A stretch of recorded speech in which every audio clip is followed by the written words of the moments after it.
Hello and welcome to another episode of Tales of the Uncharted Territories.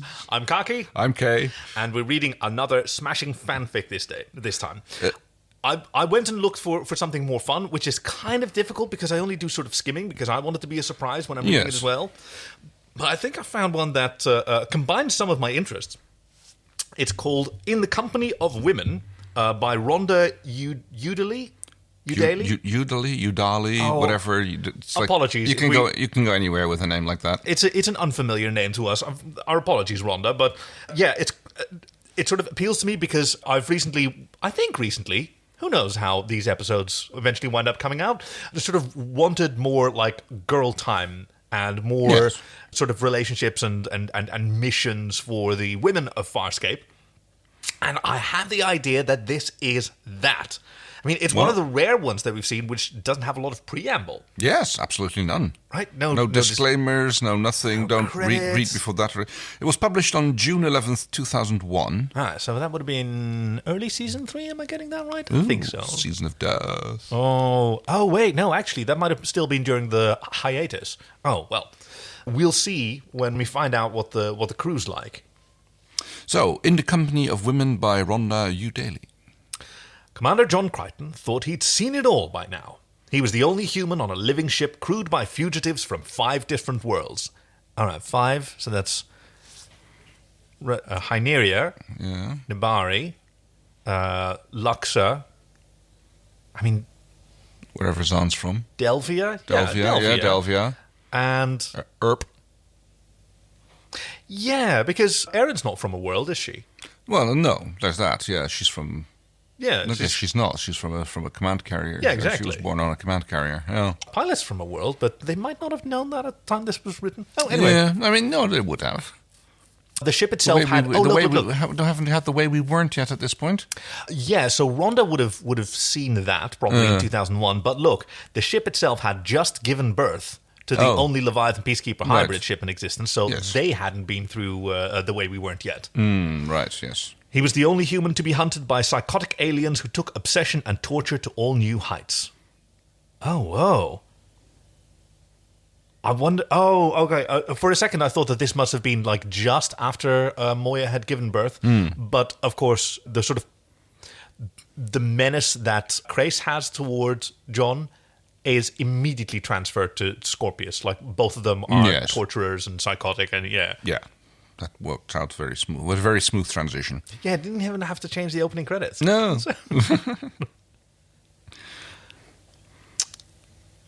He'd seen creatures, that's you. Oh, sorry. Edit. I'm not seeing a page break here. It's just... See, yeah, the paragraphs are, right, are not... Yeah, there's no indentation, so it's a bit tricky for that. Yes. Edit. He'd seen creatures of great beauty and integrity, and creatures of stomach-churning ugliness and evil, and every combination in between. John Crichton had seen the universe and survived. Nothing could surprise him now. I think that's still the same paragraph. This is going to be tricky. See what I mean? It's like, stupidly... well, never mind. Poorly formatted for our kind of reading. Nothing could surprise him now. God and the universe had done their number on him. It was time he was given a break. He was about to be so wrong. Oh, this is interesting. Moya is picking up a commerce planet in the next system, Moya reported. I suppose that means pilots. I'm assuming pilot, yeah. We're changing course now. There was a minor swell of positive reaction from the crew of Moya. They all been cooped up on the Leviathan for too long, looking for a planet where Scorpius might not have saturated every public place with wanted beacons. Oh, that's come around again. Yeah. Though, you really had to give him credit. He was much more doggedly and persistent than Crais had been. But at least Crais had a legitimate, tangible reason to hate Moya's crew. Scorpius merely enjoyed inflicting pain and hated to lose. John almost wished to have the days of Crais back. Oh, careful what you wish for. Oh, yeah. That had to be the crackers and food cubes talking. Moya's ragtag crew had been reduced to flavourless things ever since they succeeded in killing Traltics.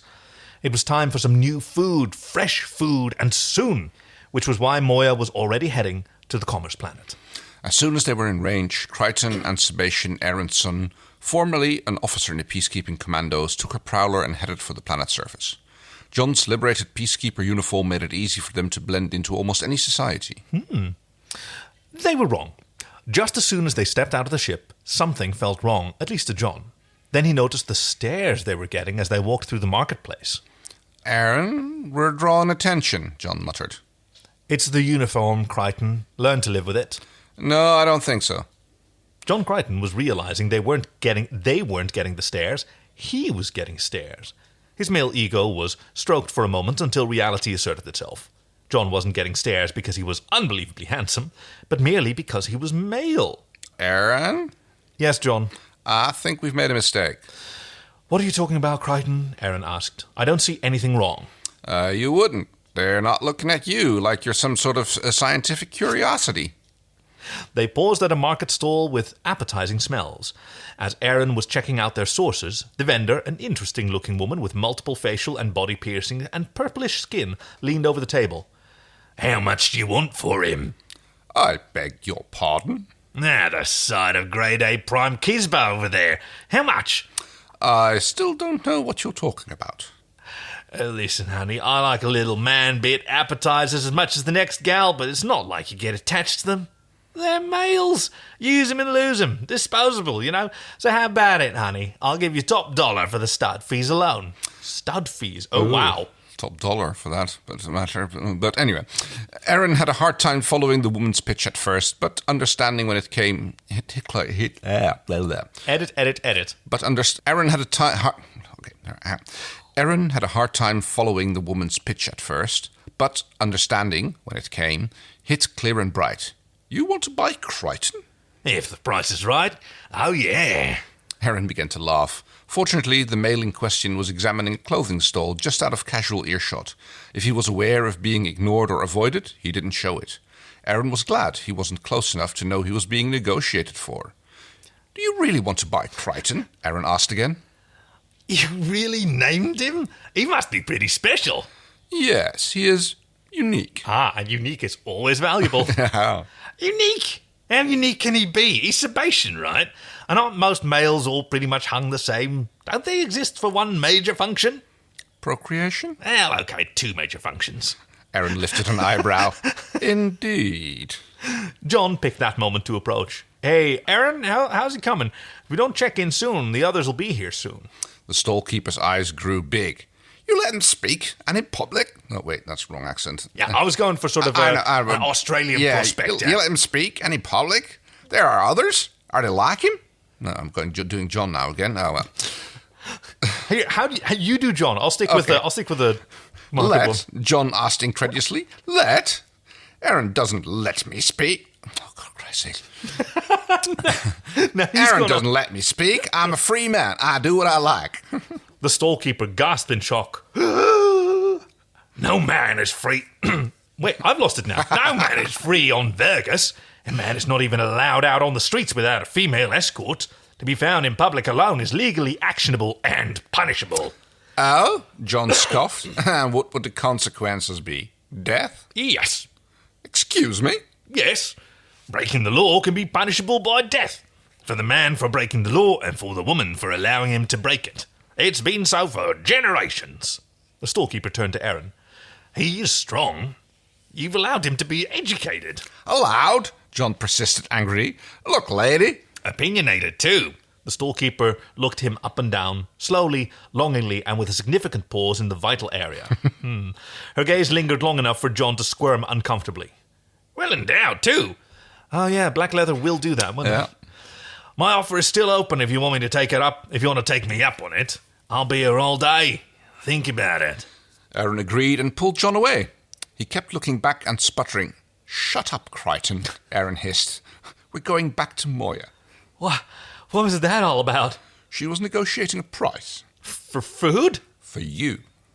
John stopped abruptly, his shock expressed in a dropped jaw. Excuse me? Aaron turned back. She offered me money for you, or just your services. You were pimping me? John all but roared indignantly. Several female heads turned their way. Come on, you're drawing attention. I don't care. You're about to sell me. I wasn't about to sell you, Aaron said with a snort. Rent you out a bit, perhaps, but sell? Never. You're apparently a very valuable commodity on this planet. Aaron's wit is savage. Yes. Is that all I am to you? A commodity? John demanded. On this planet? Yeah, Aaron said with a smug smile as she strutted towards the prowler. She turned a moment later. Come along, John. You're enjoying this way too much, John growled. Yes, I am. Come along, John, or I'll give you to that woman at the food stall. I would really love it if they're both having fun right now. I know that's not how it's played, but No. I would just really love it if it's another one of those alien. Okay, yeah, this time I'm the The patsy. merchandise, yeah. John followed the former peacekeeper meekly through the crowd, but he did it while muttering under his breath. This was not what he had in mind when he woke up this morning. But then, lately, he'd had a lot of days where things hadn't turned out the way he thought when he woke up. Why should this day be any different? The trip back to Moya was quiet, but for very different reasons. Erin smugly flew the prowler back to the Leviathan. John sat behind her, sulking. They both knew it to be sulking, so there was no fun drawing attention to it. Chiana and Rigel waited for their return. They all but attacked the two as they came out of the prowler. So, how was it? Did you bring back food? These were just the tip of the inane questions iceberg. Not this time, but we can go back. It was the only answer the other two received. Later, when everyone gathered in Moya's command center, Aaron and John gave their reports from two very different perspectives. The rest of the crew, especially Dargo, were highly amused by the turn of events. John was not. Hey, man, you weren't there, he protested. They talked to me like I was meat. I've never felt so cheap before. Try being a peacekeeper prisoner for a few cycles, Rigel snorted. You get a whole new appreciation for cheap. Don't put that on me, Sparky, John warned dangerously. I was in Scorpius's chair. You weren't. I've paid my dues. So, what are we going to do? Zahn asked, almost always the true peacekeeper. Or rather, more accurately, she was the peacemaker. We need supplies, and we don't have much in resources. Well, it seems pretty obvious to me, Chiana chimed in, that it's up to us girls to save the day. Why don't Aaron and I... No, Rigel protested. The last time the two of you went on a spry run, we ended up with the crackers. Actually, John added, we all ended up going crackers, but that's beside the point.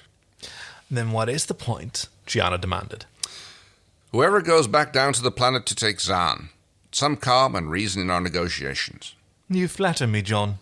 Just looking out for my best interests, Blue, John replied. I don't know if I trust these other two not to sell my ass to the highest bidder. Aaron's already had an offer, and Chiana... What? What did I do? The woman in question asked innocently and fooling no one. Don't get me started, darling. Aaron and I will go again in the morning, Zahn said, before Chiana could bristle further. Did you at least bring back dinner? Rigel demanded. Sorry, Sparky. It's crackers and food cubes one more night. Rigel huffed in disgust. The next day, while Aaron and Zahn planetside, Moya and Pilot had the rest of the crew cleaning. Dargo grumbled almost as much as Rigel. Why do we have to do this? The Luxon warrior demanded. This is a job for the DRDs. The DRDs can't reach that high on the walls, Pilot responded. Besides, Moya is insistent. Hang on, we've had DRDs show up on shelves. I know. They can totally climb up the walls. They can just... Like, you had the whole sort of Yosemite Sam cave with eyes. Yes. Back in They've Got a Secret. Understandable, John said, earning a glare from Dargo. Come on, think about it. Moya's just had her baby. I don't know of any woman of any species who doesn't go through a spurt right after childbirth where she wants to be beautiful again and get her figure back. Boo, Moya's always beautiful. Yeah. Moya's a ship. She doesn't have a figure, Dargo pointed out. Boo, she does. She's gorgeous. But she's female, probably feeling fat and ugly still. Boo. She just wants to feel pretty again. I'm sorry, Rhonda. If that means scrubbing walls, that means scrubbing walls. Hell yeah. If Moya wants what's it called? A treat yourself day. What's it called? Spa day. Yeah, exactly. Her loyal friends and allies should accommodate. Pilot, Dargo asked in exasperation. What, don't believe me? Actually, Crichton is right, Pilot answered in amusement. Moya confirms most of the work is aesthetic. It makes her feel better. See, told ya. Dargo merely grunted his response. Later the prowler returned. Aaron and Zahn were all but empty-handed as they emerged. John was immediately suspicious. What did you do? He wanted to know. Where's the food? Rigel demanded. All these are scraps. Oh, that's still Rigel, isn't it? Still yeah. Rigel. Yeah, sorry. We have a slight problem, Aaron began. I knew it. We can get everything we need and some extra, but the person we're dealing with isn't interested in money. Here it comes, John muttered. What is she interested in? Dargo asked slowly. Novelty. Novelty? Rigel snorted. Then give over and have done. Can't you find someone else to deal with? John asked, mentally cursing Rigel's flippancy. This is the head of the Merchants Association, John, Zahn explained. We deal with her or with no one. What kind of novelty? Dargo wanted to know. I was afraid to ask, Aaron replied. You, a peacekeeper, was afraid to ask? You weren't there, but she was awfully excited to know we had a Luxon warrior on board. Excited? How? John asked. Excited as in, wow, what a great business opportunity between cultures, or, oh goody, here's lunch. Zahn and Aaron found fascinating new aspects to their footwear. John reacted, You see, I told you they'd sell us to the highest bidder.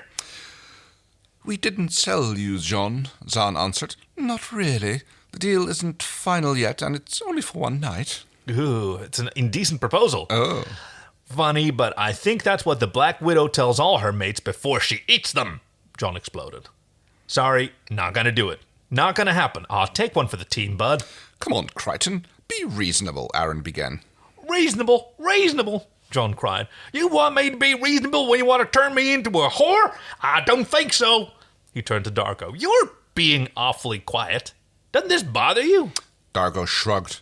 A warrior learns to do what needs to be done. Besides, it's been many, many cycles. John Crichton sputtered wordlessly a moment. Now wait just a micron. Are you saying you're willing to go through with this? I don't know about you, Crichton, but I can't eat crackers and food cubes until Moya can find another suitable planet, John. I'm with Dargo, Rigel answered. Okay, yeah, he would be, wouldn't he? Yeah, of course. Okay, down you go. You just may be, Rigel, John replied. Novelty may not be pleasuring this woman. Did you think of that? And no offense to either one of you two, but I personally don't swing that way. I like girls. Cool. Wait, what? Novelty, maybe he's suspecting that they're being hired to get it on with one another and perform a little show. Right, yeah, okay, that makes sense, yeah. That particular line of thought clearly hadn't occurred to anyone else. Dargo looked at him. A warrior does what needs to be done. Yeah, well, you're not doing me, pal. With that, Crichton turned on his heel and stormed off. Humans, someone muttered. I'm sorry, I was trying to do all the I noticed. all the Very voices good, at yes. once because nobody owned up to trying to say that. Yeah. I have no idea who... You're going to have to do the same thing. Someone better go talk to him, or we're never getting out of here. They all looked at each other and then at the ceiling.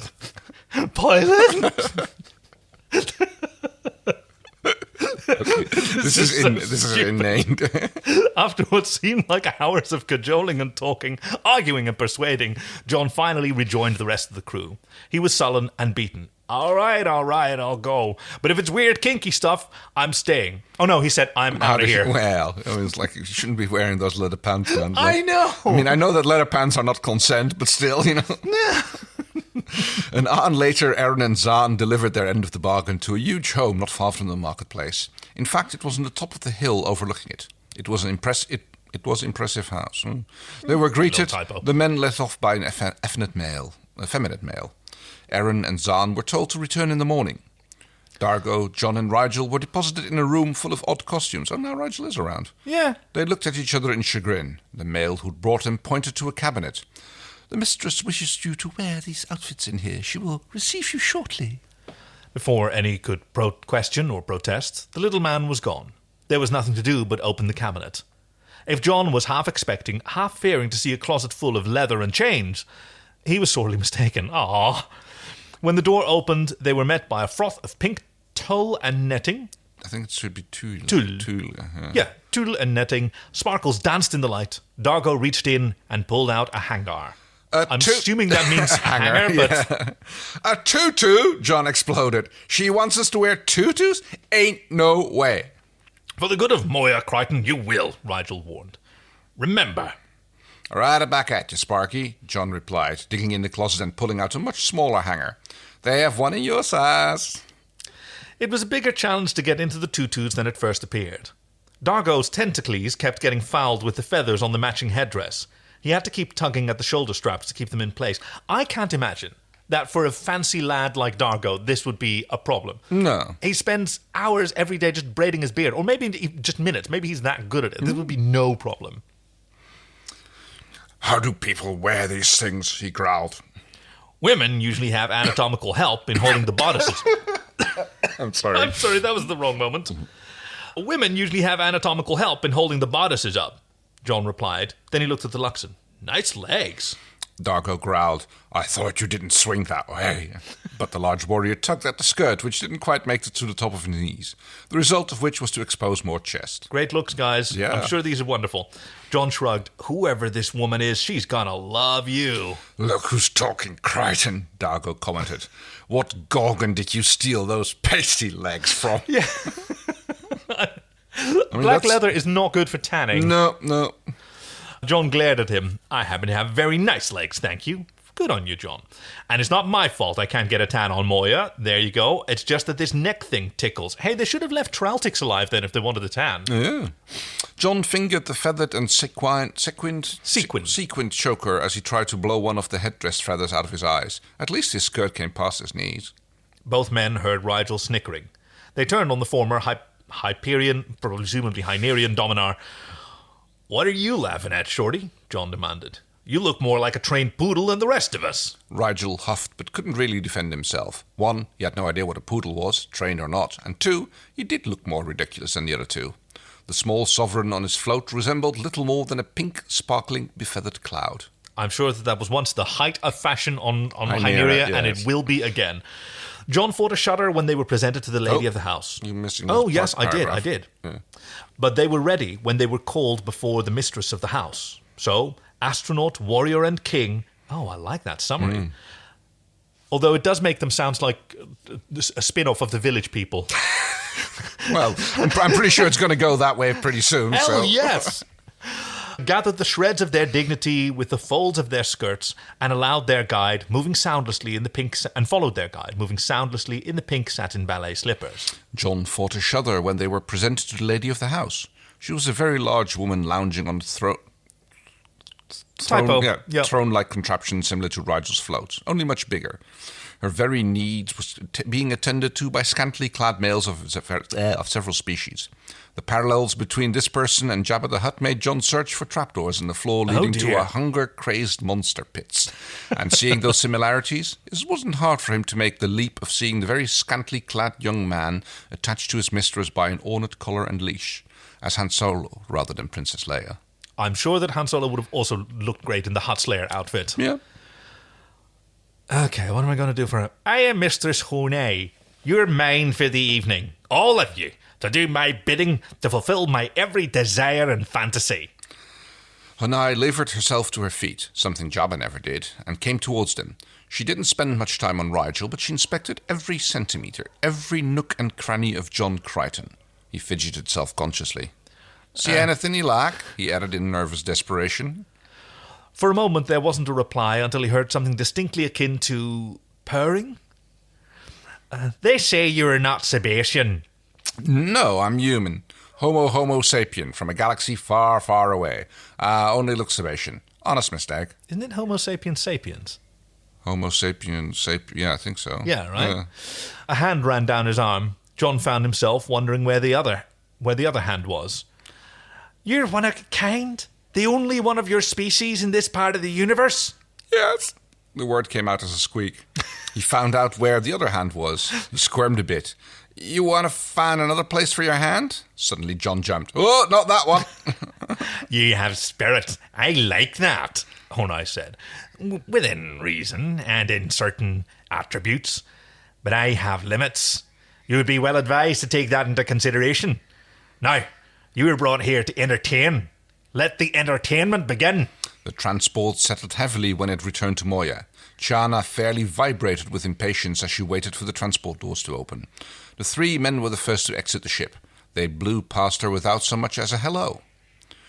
Gianna was way too curious to allow that to pass. Yeah. She hurried down to stop them. She got them all to stop before they left the launch bay. So, what happened down there? Gianna demanded. What did you have to do? We took a vow to never speak of it, Rigel stated pompously, and sailed on by in his float. I need a shower, John added under his breath. A long, hot shower. And sleep, Darko growled, hopefully without nightmares. Was it that bad? What did she do to you? Gianna asked. The vow, Rigel responded curtly. Sleep, added Dargo. Shower, finished John, for a month. Gianna watched the men stalk away. She resisted the urge to follow and demand a more acceptable explanation. She even let herself take a step after them. Her resolve was bolstered by Erin demanding her assistance in offloading the transport's cargo. She joined the other two women to do her fair share. What's all this? Gianna asked. I thought we were just getting basic necessities. Yeah, well, Erin replied. They were appreciative of what happened down there. Do either of you know what happened down there? She demanded. The guys won't talk. You'll find, Chiana, Zan replied serenely, that if someone doesn't wish to talk about something, there's generally a good reason. But weren't you curious at all? We don't have time for curiosity right now, Erin told her. These supplies won't unload themselves. Chiana shut up after that. She bent to the task until a little horror crystal fell out of one of the bundles. She picked it up and studied it intently. Hey guys, what do you suppose this is? Erin and Zan didn't seem to be all that interested in it. Gianna secreted it on her person. Okay. Very quickly, I have learned that this is how you say it. Secreted, yes. Yeah, though that like secreted and secreted are pronounced the same, and it's not secreted. Yes, yes. Because it's still the same word, and it just upsets me. But apparently, that is how it's how it's supposed to go. So Gianna secreted it on her person. She had the strangest feeling it had something important on it, maybe even about what happened on the planet. A couple of hours later, Gianna was finally alone in command. The supplies were unloaded, and everyone else was in their quarters. She pulled out the holocrystal and slid it into the viewer. There's absolutely no way she would wait that long. That she would actually sort of do all the work, all her chores first, and then... Gianna, a voice asked, what are you doing? It's Pilot. Oh. She jumped guiltily, even though she was guilty of nothing. She looked around, finding herself still alone. Pilot, you scared me. Well, Gianna? She went back to the viewer. This crystal fell out of the supplies the men brought back from Virgas. I thought it might be important, but no one else seems to care. But you do. Yes, I do, she answered a little defiantly, pushing the play command. You can watch it with me if you like. She settled back in her chair to watch the show. As the images unfolded, she sat up and watched more carefully. What the frill? She had the appearance of someone watching a horrible accident and not being able to look away. Pilot, are you watching this? Sadly, no. Moya has me working on one of her navigational subsystems. Why? Is it something of value? In the right hand? Yeah. Gianna breathed pretty much to herself. She kept watching. Hey, blue girl, what you watching? John asked, suddenly appearing in the doorway to command. Gianna jumped up, quickly slapping off the viewer. Porn! Yeah. She wheeled in a defensive crouch. Crichton! Didn't know you'd then just sneak up on something like that. Johnny, what are you doing in there? Drugs. Yes. Sorry. Geesh, what's gotten you so jumpy? He asked, heading over to her. Nothing. Just don't like being snuck up on, she answered nervously. That's all. Yeah, John studied her suspiciously. You are a horrible liar, Gianna. Sometimes I don't understand how you survived so long. I have my ways. I'll bet. John suddenly moved around Gianna. She made a half-hearted attempt to block him, but it was no use. He got around her and hit the play button on the viewer. The music came first, then the image registered. John went pale and slowly sank into a chair. She recorded, John muttered in shock and disbelief. Then he turned on Gianna with a murderous gleam in his eyes. She edged away from him. Where did you get this? How did you get this? For emphasis, he ripped the holocrystal out of the viewer and used it as a prop. Where did this come from? I found it, Crichton, Gianna squeaked quickly. Honest, it fell out of one of your supply bundles, I promise. Erin and Zan were there. They saw it. Did they know what's on this? He demanded. No, they didn't care. I waited until we were done to see what it was. I had no idea. Good. Then the subject is closed, John told her, waving a warning finger under her nose. Got it? Whatever you say, Crichton, she agreed earnestly. The human astronaut was nearly out of the room before Gianna stopped him. He turned back slowly. What? Before we close this issue for good, can I ask a question? Okay. What exactly is a teapot, and why should it be short and stout? John's outrage reverberated down several of Moya's corridors. Moya broke orbit the next day. Her crew sat around the table in command, a small feast laid out on the table. After many long days of privation, the crew was treating themselves to a bit of a party. I've got to hand it to you, fellas, Aaron said around a large mouthful. You really came through for us. And don't you forget it, John replied, saluting her with a glass. Though we'll try. You can say that again, Dargo muttered. You never told us, John began. You're right, and we never will, Rigel interrupted. Margot? Zahn turned back to the Luxon. Let's just say there are some horrors which haunt even the most seasoned warrior in his nightmares. This was one of them. So, ladies, John added quickly, eat, drink, and be merry, for we will never do that again. Aaron turned to Chiana. Didn't you find a holocrystal? What was on it? Chiana tried not to throw a frightened look towards John. No, nothing. It was blank. Must have fallen in the bundle by mistake. As if she'd be afraid of John, when she can always just hide behind Aaron. She knows how to play the angles. Aaron and Zahn exchanged looks. Are we going to accept that? We'll have to, Zahn replied. At least whatever occurred didn't spoil them for the company of women. That would have been awkward. No, John answered. It did come close, but this is a company of women we'll keep. Everyone, Moya's ready to starburst. Prepare yourselves. As Moya's crew braced for the spatial shift, the mystery of Virgus was left well behind them. Thank you, Rhonda Udally.